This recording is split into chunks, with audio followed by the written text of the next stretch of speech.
দুইটা শব্দ আপনার আলোচনার মধ্য থেকে উঠে এসছে, একটা হচ্ছে তাকওয়া আর একটা হচ্ছে দুনিয়া। তাকওয়া যিনি করেন তিনি মুত্তাকি, মুত্তাকি কোরআনের পরিভাষায়। জি।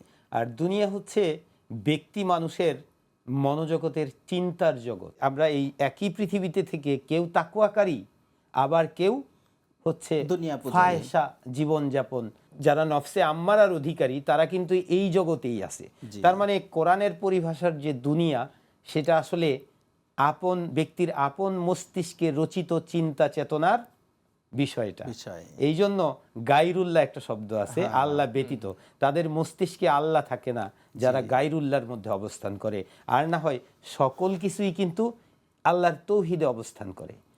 একটা বিষয়, এটা চিন্তা আমাদের জানা দরকার বা আমাদের জীবন যাপনে রাখা দরকার, যে আসলে তাকওয়া অবলম্বন করার যে বিষয়টি সেটাও এখানে, এবং ফায়েসা জীবন যাপন করার যে বিষয়টি সেটাও এখানে।